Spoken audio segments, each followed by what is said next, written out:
Hello everyone, welcome to this Videos on Frontier video. My name is Jay Wakefield, and in this video we have a computer that I've not really shown in a while.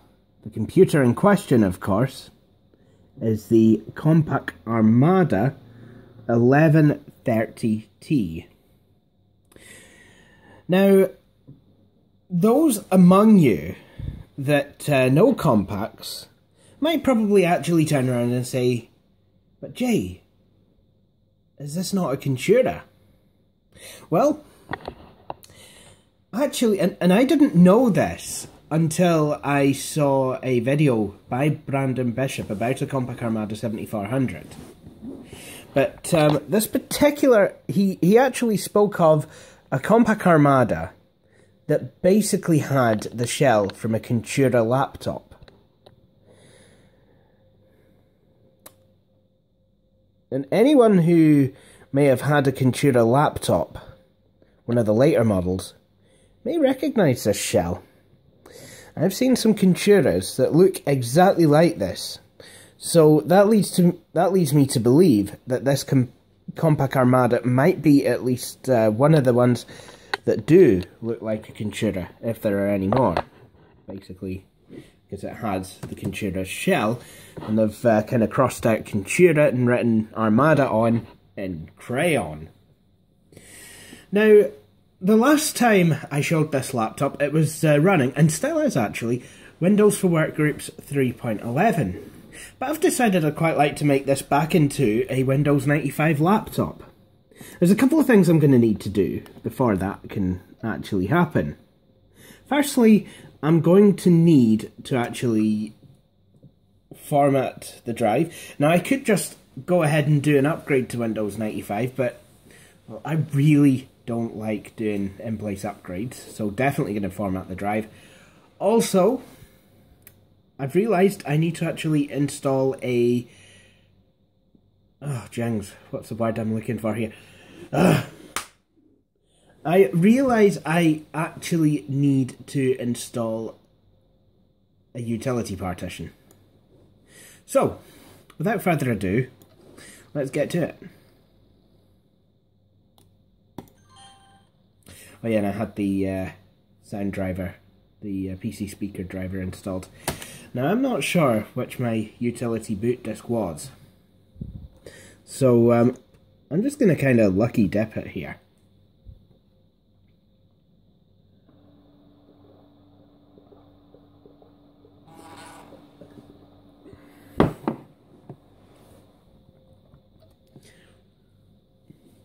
Now, just a refresher, this machine has a 100 MHz Pentium processor backed up by 16 megs of memory. Yeah, that's not, whichever way you look at it, that's not the Compaq utility disk. I'm actually going to see if there is a utility partition on this machine. If there is, then once I've had the system count the memory, and I continually press F10, it should actually take me into the utility partition. Is it going to do it?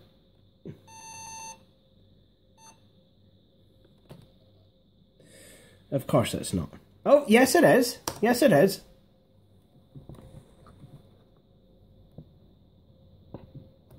I like that. Prepare computer for Compaq service call. Well then.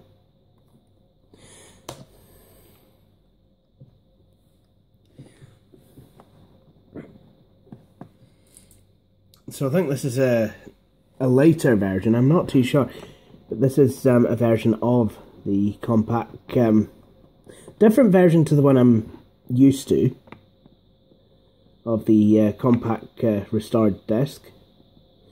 So today is 22nd of April, I do believe. Actually, I'm not entirely sure. Do you know what? I'm just going to double check what date it actually is. Probably could be only the 21st weekend. No, it's the it is actually the 22nd, and according to my main machine, the time is 9:03 AM.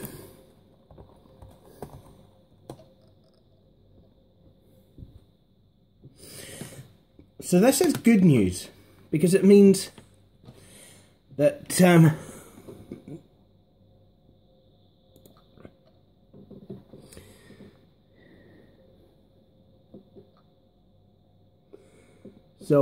this is Compaq setup for portables.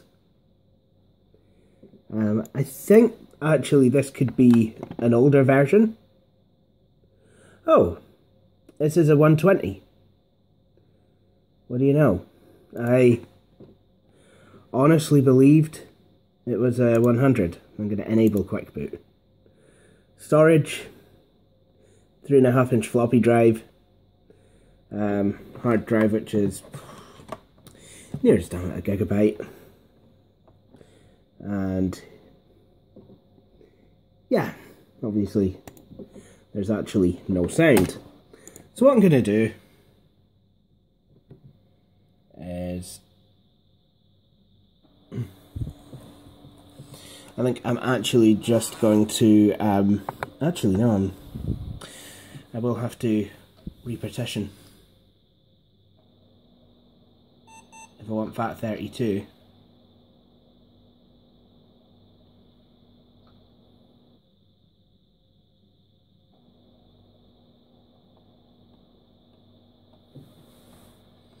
But I mean, that shouldn't take too long, actually.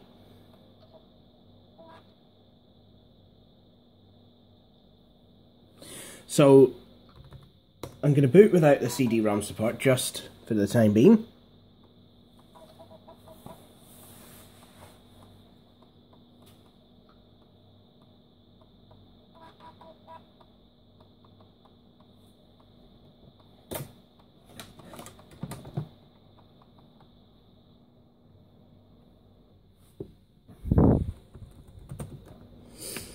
So the idea is, I need to delete the FAT16 partition, so delete primary partition. I want to delete number 2, because partition number 1 is actually the utility partition. Okay, delete that. Oh, I hit the wrong button. That's not something you ever want to do in the middle of an F-disk. All I did was to suspend the computer. Okay, so I'm going to create a new primary partition, and I want to use the maximum disk space available. See, when F-disk asked me at the beginning if I wanted to enable large disk support, by clicking yes, I have ensured that F-disk will make FAT32 partitions, or at least I hope I have. Right, now I need to actually go and restart the computer. So I'll show you now that this machine is no longer bootable. I've just ejected my yellow boot floppy. See? As you can see, missing operating system. Nothing.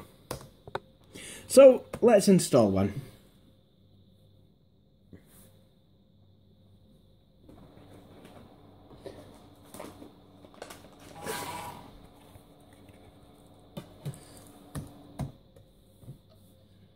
Now, before we can do anything with the hard disk, I'm actually going to need to format the new partition that I've made. Shouldn't be too much of a problem though.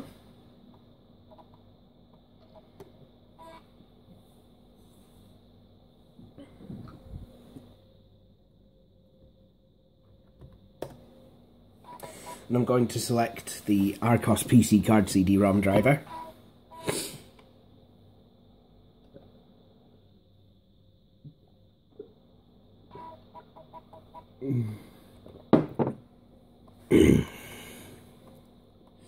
And it's picked up the CD drive, which I'm actually using my Freecom one. should be okay.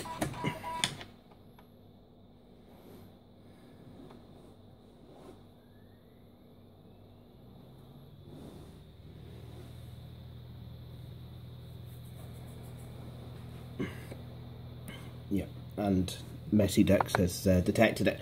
Right, what I need to do now is I want to format the hard disk and make it bootable. So format C:/S.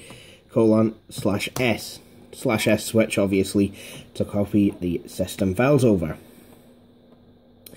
Now, just to let you know, this will take some time, depending on the size of your hard disk. 1 gig drive usually takes somewhere around about the 5 minutes mark. That leaves me just enough time to put the kettle on. So I'll do that, and I'll be right back.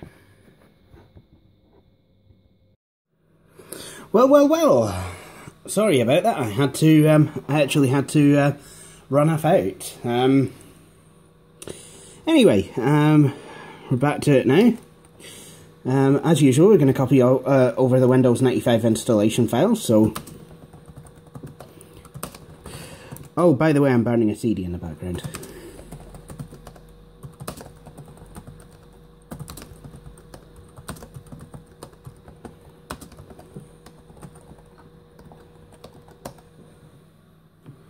So I've made the Windows directory, and within that I've made an options directory, and within that I've made the cabs directory, and within that I'm copying all the Windows 95 files. So as soon as that's done, I'll be right back.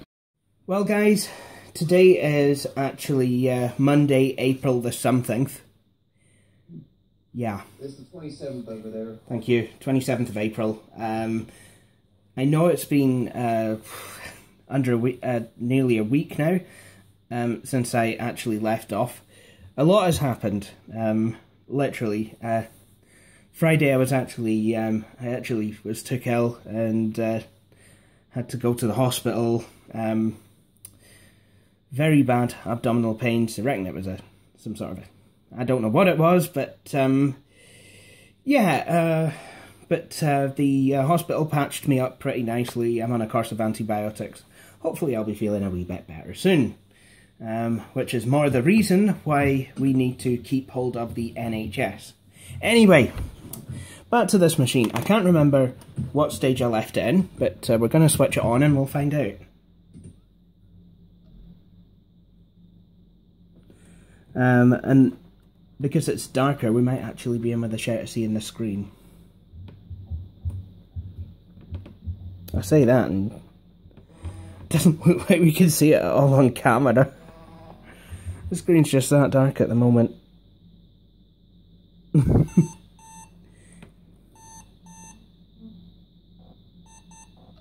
There we go. It's actually brighter now.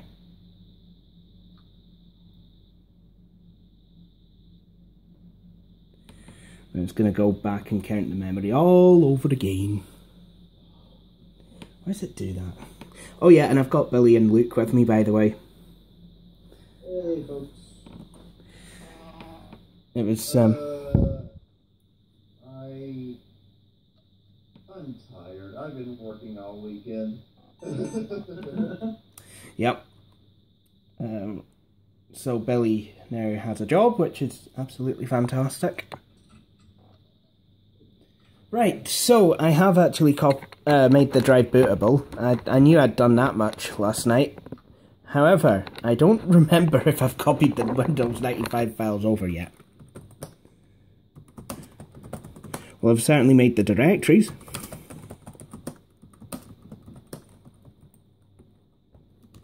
Let's try running setup, will we? Oh yes, all the files are copied. There we go. There.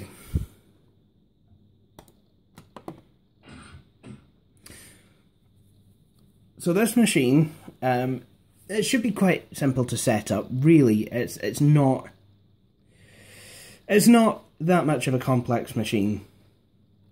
You know, to be honest,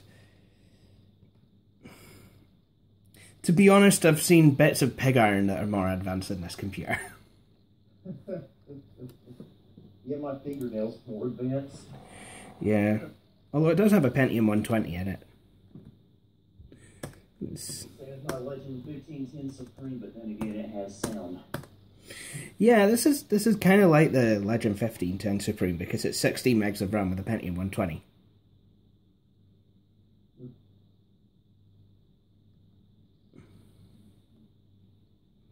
But yeah, Billy, you're right. Yours does have sound. This is basically this was basically kind of like it was a transition machine, you know, between the Conturas and the Armadas. Then again, that doesn't really make sense because the Contura is more of a lower end machine, you know, and they will have been ultimately replaced by the Presario series of laptops. But Compaq also had Presario desktops as well. Right. Obviously, you know, like my childhood one over there, the Presario. Do you remember the Contura that LGR did a video of years ago? Lazy Game Reviews, that is? Yes, I do, because I actually owned one. Never did a video of it, because I wanted to get it fixed up first before I did the keyboard. I think the keyboard was slightly broken. The keyboard was actually of the French layout, so it was an AZERTY. And the screen had a line through it, the floppy drive didn't work. It was basically just useless to me. Anyway, I'll be back as soon as I put my product key in. Okay, so now we're back. Put the product key in, and I realise this screen's a wee bit skew, so I'm gonna just excuse me. I'll try and straighten things out. It's really quite difficult when you're filming because you've basically got to, you know, it's like sometimes you've got to actually cut the film and let, you know, people fart and burp and all that stuff. Stay classy, folks. Yeah, stay classy. This is a height of intellectualism right here. I thought people over there in the UK were sophisticated, or was that just Downton Abbey? That's considering that we are that Scotland has its own identity. Even though technically we're still part of the UK, we definitely do have our own identity. Then again, I mean, we did invent the telephone. We invented a lot of things that are taken for granted in the modern world. So, you know, I guess we have some kind of. It's amazing. Pardon? The culture over there is amazing. Oh, okay, it is. You know, and not just Scotland, like Ireland too. You know, like, the Celtic culture is just absolutely fantastic. You know, we've got some beautiful poetry, got beautiful music, beautiful architecture, art, you know, and then we've got the Picts up north, you know, Pictish things. It's just absolutely brilliant. Scotland's culture is just such a rich tapestry of, you know, lots of cultures. And, you know, it's like... you know, we are kind of welcoming to people from, like, different parts of the world as well, you know. I mean, that's just the Scottish way, you know. Like, just, I wab in the hoose for a wee fly cup and a piece. Anyway, we're on the analysing the computer section. CD-ROM drive? Nope. Network adapter? Nope. Sound MIDI or video capture device? Nope. So yeah, this is the most basic Windows 95 machine I have in the fleet. Came to me with 95 on it. I had my own install of 95 for a bit, but then I switched it out and put 3.1 on it, and I've decided to go back to 95. Just because. My LTE has a dual boot, Windows 3.1 and 95, but that's got sound. But it doesn't have panel stretch. It's the only bad thing about the 5280 the LTE 5200 series of machines, 5000 series. I think some of them had panel stretch, some of them didn't. I think it was, and I think the passive matrix machines had panel stretch. Anyway, let's have a look at. Right, let's, do you know what? no to communications, but a big resounding yes to multimedia. Multimedia? Why am I installing multimedia? Audio compression, I don't need that. Don't need CD player. Don't need... Do you know what? I don't actually need multimedia either.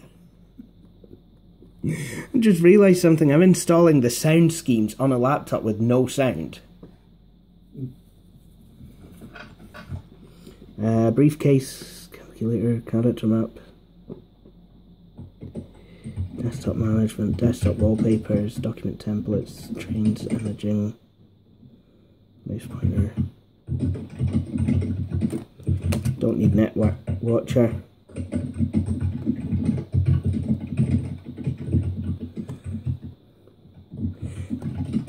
There we go.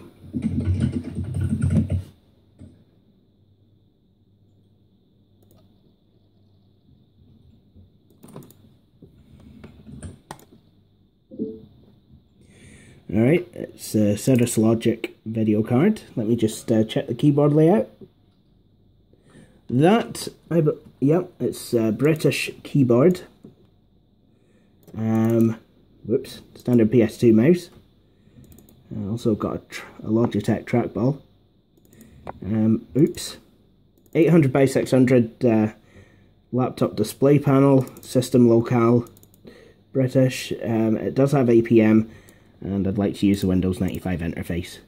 No, I don't wish to create a boot disk because I have my awesome yellow boot disk, which now there is an American version. I actually did that. For American keyboard users.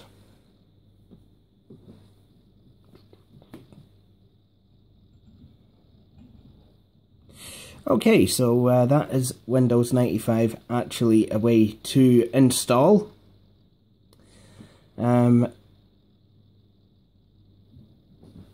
Hopefully it shouldn't take too long.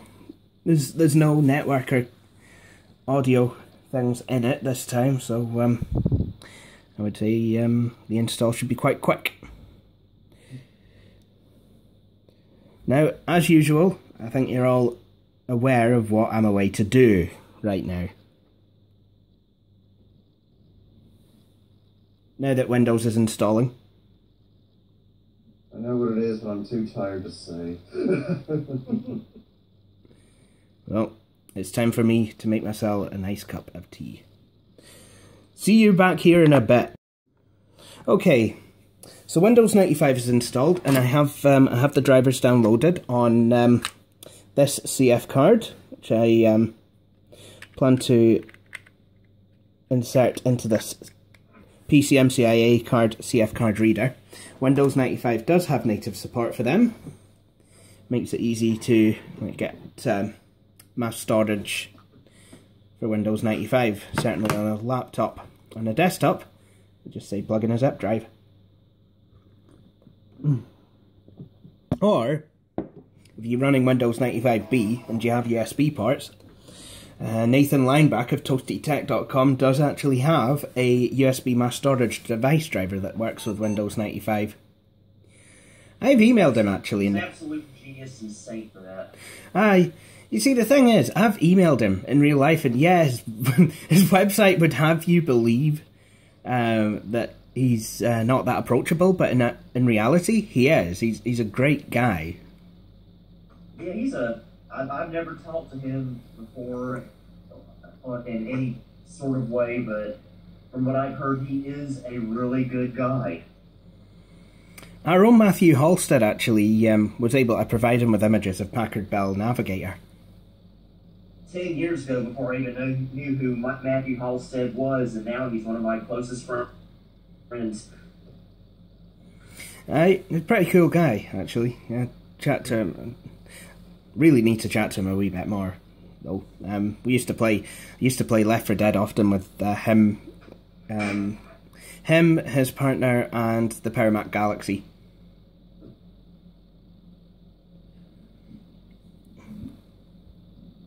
Wow, this is taking ages now. Please wait while setup updates your configuration files. This may take a few minutes. The machine's going like... Like 60 minutes. Right.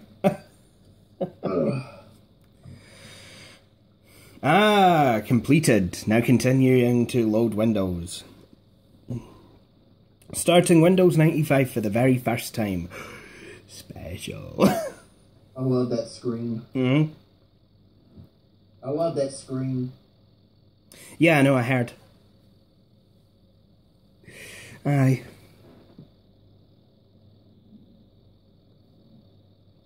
It is though, it's a bit of an event, isn't it? Yeah. And I I love... remember seeing it whenever we would reformat our original 822, and I thought that was just so amazing then. But I think you only did it the once, did you not? We did it about 2 or 3 times in the 5 years we had it. I guess that's... Well... You see the Packard... You see Windows 95 and 98 really needed to be installed. Reinstalled quite frequently, I think. Right. And that took a while. See now, the reason I think this is slower is probably because the hard drive's on its way out. Also, I reckon it only having 16 megs of RAM. I mean, Windows 95 can run, I mean, I would never recommend doing this, but it can run on a 386 DX33 with 4 megabytes of RAM. But like I said, I wouldn't even try and entertain that. UXW Bill has. That's like running Vista on a Pentium 3. Yeah. Yeah. In theory, they say it supports it, a Pentium 3 800. It works on it, but would you want to use it? Probably not. No. And there's a, and I've known people before that's run Windows 95 on a 386. Well, I mean, that's what I was just saying, a 386, Yes. yeah. 386 DX33. Yeah. I mean, I won't even... I'll try not... You know, I like to avoid not... I like to avoid using Windows 95 even on a 486. Same here. Of course, I've run it before on my PV1750 CET, but that was just for laughs and giggles. I mean, it'll run absolutely fine, and especially if you have something like a DX4, you'll be absolutely fine with 95. Oh yeah. Especially the 100 megahertz one, you know, I mean, that can run Windows 95 pretty well. It will just run on a DX2. A 46 DX2. Yeah. Yeah, but again, I would say don't. You know, run Windows 3.1. Something like that. Yeah. It'll be a lot better. Less sluggish. Yeah.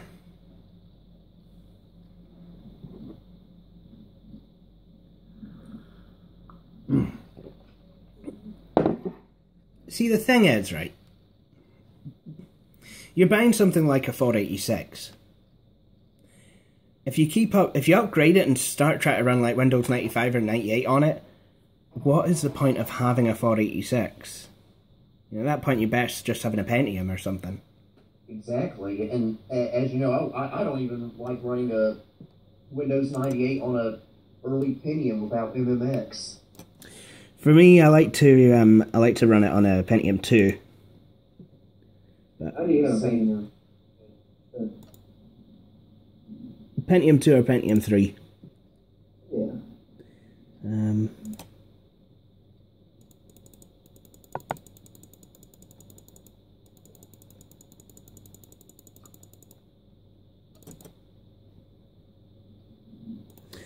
27th, and the time is... I'll just move this cup of tea out of the road. There we go.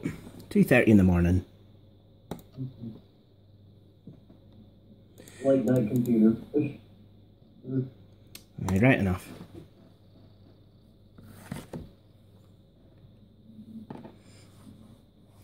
Right, and now obviously with Windows 95, because it has the annoying habit of doing what it does with PC card slots, it's going to switch off my computer. You know, I'm going to have to enable them in Device Manager. It'll switch off my computer because apparently I have to install these slots.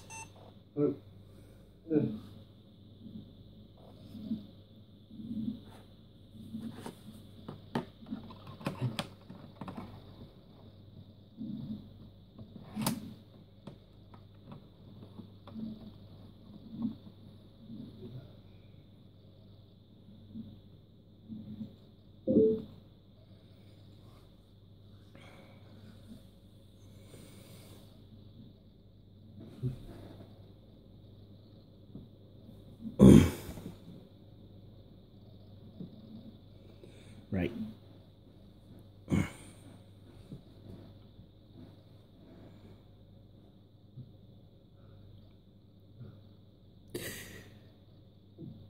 You see, normally, I'm just so used to hearing sound. Okay, No, that computer's in mute. yeah. So basically what I'm going to do, go to Device Manager, and then uncheck the box that says disabling this hardware profile. Blah, blah, blah. Are you using a PC card, network card, CD-ROM, connected to SCSI card, etc. to install Windows? Nope. Do you want to review your system files and select real mode PC card drivers so Windows can disable them? Nope. Finish, and now it's going to actually switch off the PC. Thanks, you've been awful helpful. It'd be cool if you could find one of those sound cards that you can put in an old laptop. Oh, you have no idea how long I've been looking for one of those. I really, really like one, especially for, you know, my Windows 3.1 machines. You know, like, Yeah. I mean, I'd love for my Toshiba T2130 CT to be given voice. Oh, that would be awesome. I just I've been trying to look for myself, but they're kind of hard to find. I think one reason is I just don't know what search terms to use. You see, and the thing is, it's like, you know, during the multimedia craze of the mid-90s, it's like you could actually get PCMCIA CD-ROM drives that had sound cards, like, you know, combined with sound cards, and that would be perfect. Yeah, I've seen those on the Computer Chronicles before from like Compaq shows. Okay. Right. Okay. So now we should have PC card slots enabled. So I'm going to plug in. I'm actually going to insert the CF card reader.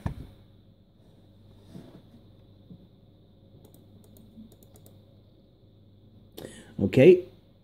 Standard ESDI controller. That's kind of what it emulates. Let's find a driver. So all I need to do now is install it.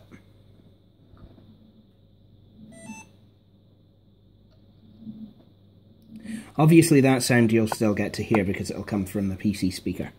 This machine, like I said, it's extremely simple and actually has a Windows 95 video driver, but I am actually going to use Cirrus Logic's own video driver. So to install this video driver, what I need to do, right click on the desktop, select Properties, go to Settings, and then in Windows 95 it's Advanced Properties, and we have the card. It's got a megabyte of memory. It's a Cirrus Logic 7548 PCI, and what we're going to do is we're going to hit Change, and then we're going to have Disk. The disk that we're going to have is, whoops, the CF card. So Armada, yeah, I think it's that one, 95 display. There we go, 7548 1.35 PCI Cirrus. So it's a, yeah, I'll keep that file, and yep, we're all set and ready to go. 800 by 600, 16-bit colour. Let's face it, there's not going to be many CD-ROM games I'm going to be able to run on this thing. There we go. And, you know, the screen should be a bit clearer now that the machine's at its natural resolution. What I'm going to do as well is I'm actually going to delete these, because I don't need them on the desktop. See, I find it interesting that there's still an inbox icon. I mean, what could it possibly do? Oh, it just kind of leads me to that. You know what? I guess I could delete it. I don't need that. So, yeah, this pretty much, I'm going to say, is Windows 95 installed on this machine. All I need to do now is I'm